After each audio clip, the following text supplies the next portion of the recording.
Salut les redéconfinés, c'est Merej, et aujourd'hui, petit événement, je viens critiquer le dernier film de Denzel Washington, disponible en exclusivité sur HBO Max. Alors ouais, avec mon petit VPN et le compte de mon ami aux États-Unis, eh bien, j'ai réussi à le voir. Ça fait plaisir, en plus j'avais vraiment envie, puisque moi Denzel, c'est quelqu'un que j'adore. Franchement, même dans les films moyens ou mauvais, il arrive toujours à exploser le truc et à être la plus-value. En plus, c'est un acteur oscarisé, et dans ce film, il y a deux autres acteurs oscarisés, Rami Malek, l'inoubliable Mr. Robot, j'adore ce mec, et puis Jared Leto, donc tout ça dans un polar, comme ça, noir, un peu poisseux, quelque chose qui a des petits relents, des arrière-goûts de Seven. Hey! Alors, John Lee Hancock, on ne peut pas dire que ce soit un excellent réalisateur, c'est un bon faiseur qui, parfois, a des coups de génie. Alors, il a, par exemple, en tant que scénariste, écrit Un monde parfait pour Clint Eastwood, qui est un excellent film. Il a gagné des Oscars, par exemple, avec The Blind Side, où il y avait Sandra Bullock. Dernièrement, il a également réalisé The Highwayman, avec Woody Harrelson et Kevin Costner pour Netflix, Rêve de champion, etc. Des films qui ont porté un joli succès, qui sont extrêmement bien notés globalement, mais voilà, ce sont des films un petit peu quand même, à Oscar, un petit peu poussifs. Alors que c'est pas les trucs les plus subtils. Je pense que c'est un meilleur scénariste que réalisateur. Et là, pour ce film, The Little Things, une affaire de détails, eh bien, il est les deux. Et donc, il a écrit un scénario dans les années 90.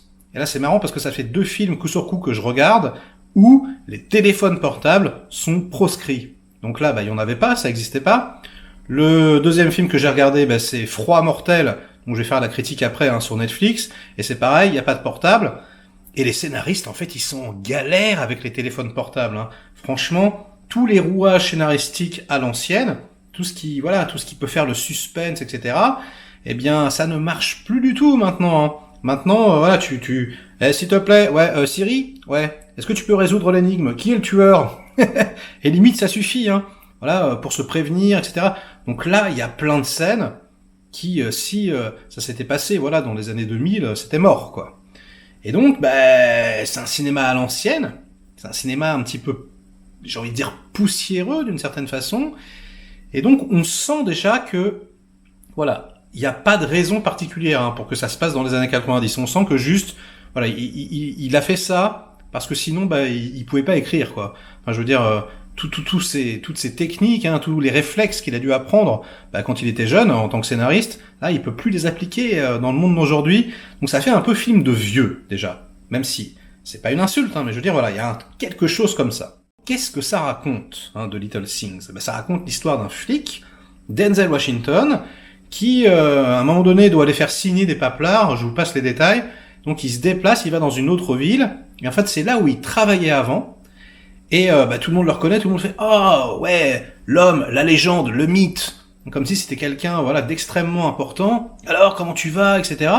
Et donc on se rend compte qu'en fait, il a été rétrogradé, c'est ce qu'il voulait apparemment, donc il était extrêmement bien placé, c'était un flic qui est passé son temps à résoudre des énigmes et des meurtres hyper importants. Il était ultra respecté. Et puis là, en fait, il est revenu un petit peu en bas de l'échelle. Et on sait pas vraiment pourquoi. On se dit, tiens, qu'est-ce qui s'est passé, etc. Et on l'apprendra que plus tard dans le film. Je vais pas vous spoiler, Voilà. Mais déjà, il y a un petit mystère qui l'entoure. Et du coup, quand il revient, sur les lieux de son ancien travail, il rencontre un peu son remplaçant, donc Rami Malek, et qui est un bon flic et qui a une carrière prometteuse devant lui. Et en fait, c'est pareil, Rami, il entend parler de son arrivée, et comme il connaît un petit peu la légende qui entoure son personnage, en fait, il va le chercher et il lui dit, écoute, là en ce moment, il y a des meurtres, il y a un serial killer, etc. Viens peut-être avec nous là, vu que en fait, en gros, il est bloqué 2 jours, il doit attendre une signature. Donc, comme il a rien à faire, il lui dit, viens avec moi, enquête avec moi, viens m'aider un peu sur l'enquête, en gros. Donc lui, qui a rien à foutre là, il se retrouve un petit peu, malgré lui, à refaire le job qu'il a plus envie de faire, d'une certaine façon. Donc ça, c'est le début, c'est assez intéressant. Alors, Denzel Washington, est-ce qu'il est bon? Oui, il est excellent. Ça, il n'y a pas de problème. D'ailleurs, tous les acteurs, je les ai pas trouvés excellents.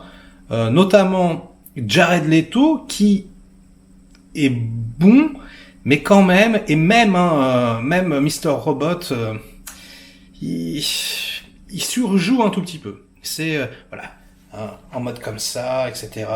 L'autre qui boite avec son faux ventre, qui te regarde. On sent vraiment que, voilà, c'est un tout petit peu trop. Les potards sont poussés un tout petit peu trop.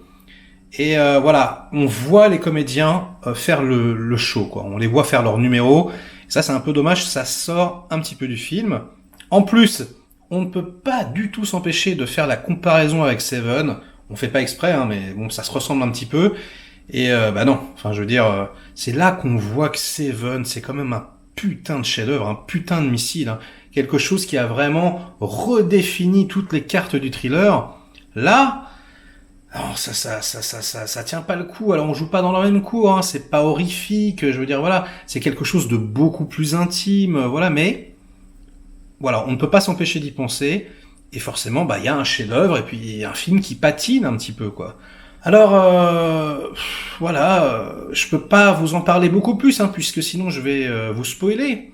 Mais non, on va dire que, eh bien effectivement, Denzel aide Rami Malek. Au bout d'un moment, bah ça l'obsède. Donc en fait, il prend des vacances, il reste là-bas et ils essayent de résoudre l'enquête à deux.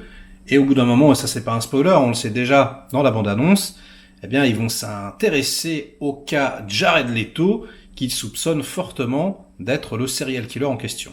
Si vous allez voir ce film en n'en attendant rien, voilà, en vous disant bon je vais juste voir quelque chose de sympathique, de divertissant, vous pourrez prendre un certain plaisir. C'est vrai que Denzel il est toujours agréable à suivre, etc. En revanche, si comme moi vous aviez de hautes expectations, eh bien non. Là franchement non, là c'est une vraie déception. Et je trouve que ça fait quand même un petit moment que Denzel, voilà, ses derniers films, hein, Equalizer 2, Les 7 mercenaires, etc., celui-ci, ouais, c'est pas terrible, hein. Il vieillit un peu peut-être. Bon, je sais pas, il est moins lucide sur ses choix de carrière, j'en sais rien. Ou alors il essaye de faire des choses un petit peu différentes et du coup, il se trompe un peu.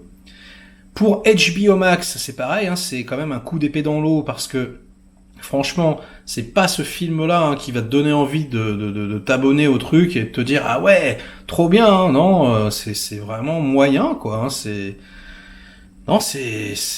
pas top, hein, franchement. HBO là, entre Wonder Woman et ça commence pas vraiment bien, j'ai envie de dire. Et vivement le Snyder Cut. Et voilà. Ce sera tout pour aujourd'hui, il n'y a pas grand chose de plus à dire, hein. Je peux pas développer l'histoire sans spoiler, donc je ne vais pas le faire. Je suis quand même un petit peu triste, hein. J'aurais aimé ce film, mais non, c'est pas un navet, hein. C'est juste moyen. Un polar comme tant d'autres, j'ai envie de dire, voilà. Et je pense que pour réussir ce film, il aurait fallu peaufiner un certain détail, hein. Tout est une affaire de détails. Voilà, ce jeu de mots bien pourri va conclure cette vidéo du jour. Je vous salue bien bas, inondez-moi de commentaires pour faire marcher le petit robot YouTube, et abonnez-vous à ma chaîne si ce n'est pas déjà fait, likez, délikez, et tutti quanti, portez-vous bien, ciao.